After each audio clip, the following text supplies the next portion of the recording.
A few years ago, when I first started making my own journal covers, I was spending too much money on these big sheets of Bookboard.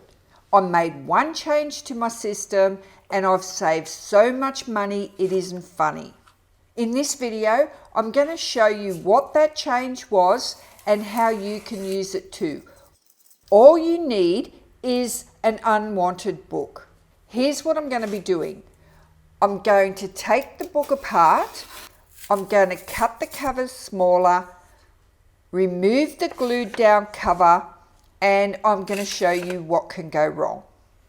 Also, the technique I'm going to show you today is different to gutting a book and keeping it the same size and then covering it.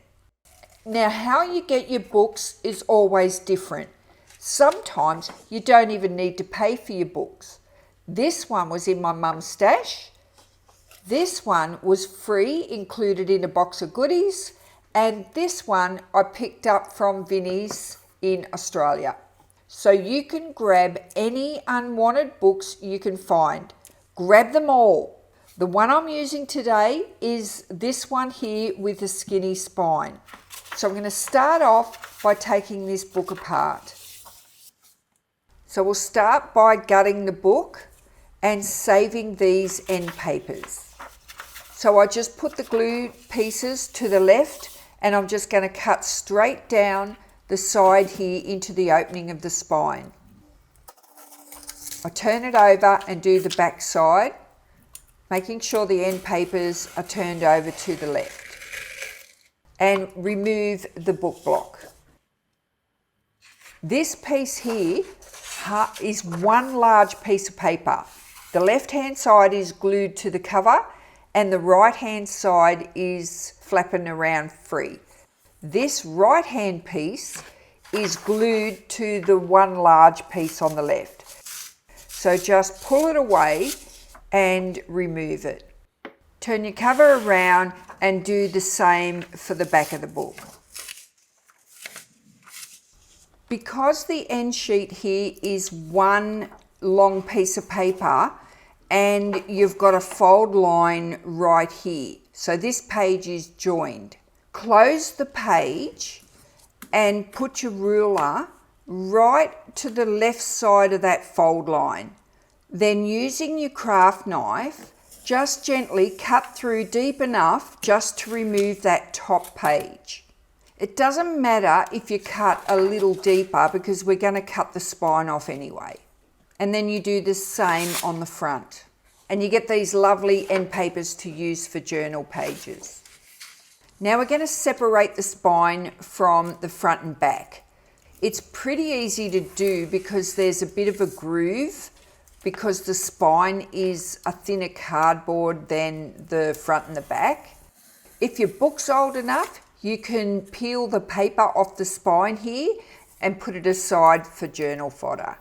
We don't want to waste any part of this book. Now I'll show you how to resize the book covers to fit your paper size pages. When I put the letter size paper on the front here, you can see I could probably get 2 books out of this one book. But the problem with that is you go against the grain. So I don't recommend that you turn your papers sideways because there's a grain in this bookboard that needs to go from top to bottom.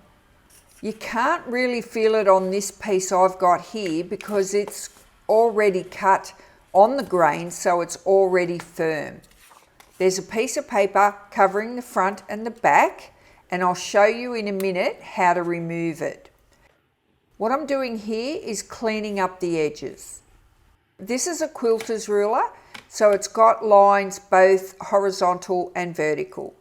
So I'm going to put the horizontal line across the bottom of the book cover and then just cut a clean line right down the side of the edge of the ruler. It's always a good idea to use a sharp knife to do this because this bookboard is really thick. I'm using the Scotch craft knife. This is a 9mm and you just break them off at each little section when you want a sharp blade. When I cut through this thick bookboard, I'm going to do it in lots of passes. There's no way I'm going to cut through this in one pass. Then turn your bookboard around, square it off from the side and cut the bottom off. Now to measure up so your cover's a little bit bigger than your pages, I'm going to make my cover 1/8 of an inch longer at the bottom and 1/8 of an inch taller at the top. So I'm pretty much adding 1/4 of an inch more than my page. Oh, by the way, how do you like my new Bastien pencil? I'll just say thank you to Bastien for sending me this beautiful pencil. I've put the link below if you want to check them out. So once you've marked how much taller you want your cover than your pages, just put your ruler on there and cut that across the top. So I've got this little piece left over from the top. The only way I'm going to be using that is if I make a mini journal. So I will keep it, but I'm going to mark the grain so I don't forget and use it the wrong way. I'm not showing you today how to work out how wide your front cover needs to be, including your hinges. I'm just showing you how to prepare your bookboard for your covers. So I've just gone ahead and off camera, I've cut my other piece to match this piece. Now as a bonus, I'm going to show you how to take this paper off the bookboard so you end up with a piece of grey board that you can cover without your paper or your fabric showing the print underneath. This side's okay because it's blank. So if I was to cover this in fabric, you can see that the print will show through. If I used an upholstery fabric like this, you're not going to see it, so it wouldn't matter. So what you're going to need to do this is a bone folder. I would like to have had a flatter one than this, but it still works fine. I also have a pokey tool, and this is a clay modeling tool. I haven't tried this silicone bone folder. I'm not sure if it would work for this technique, but you could try it if you haven't got an actual bone folder. If you haven't done this before, you might like to start with a test piece. So just grab your offcut and with your pokey tool, just lift the corner up and don't do this. Do not just grab your corner and rip your paper. You will not be able to repair this unless you cover it with a plain piece of paper. So this is the correct way to do it. You lift the corner up first, and with your bone folder, just help push it open. You're sort of slicing it a little bit. You're pushing it as your left hand is pulling the paper, your bone folder is pushing it.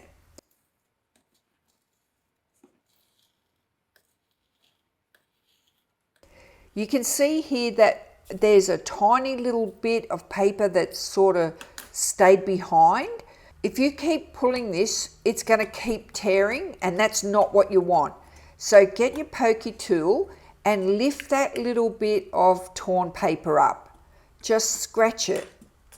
Just want to lift it so that it releases, because you want a clean bookboard. You don't want any of that paper left behind on your bookboard.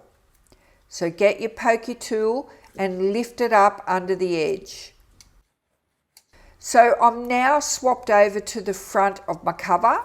I've lifted up the corner and I'm just using my bone folder to go all the way down the front of the cover.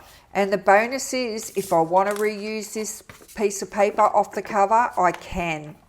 Then I go all over my grey board with my bone folder, and that will flatten any of the lifted pieces of cardboard.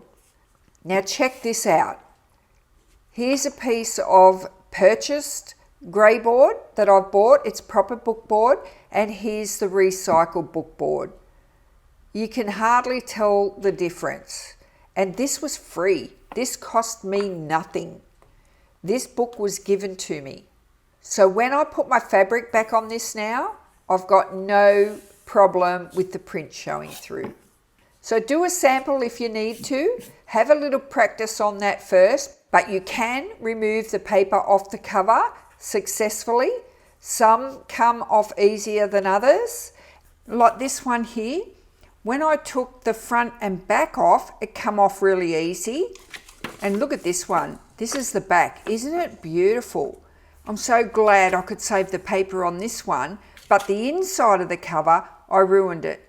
The bookboard in this book is different to the bookboard in the one I just pulled apart, so it behaved differently.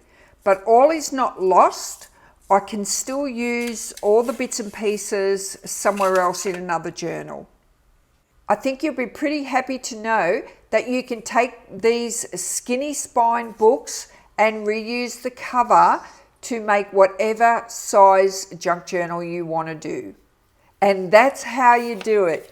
It's a great way to save money. I know you all love going to the charity shops and picking up these unwanted gems. Let me know if you try this technique. Ciao for now.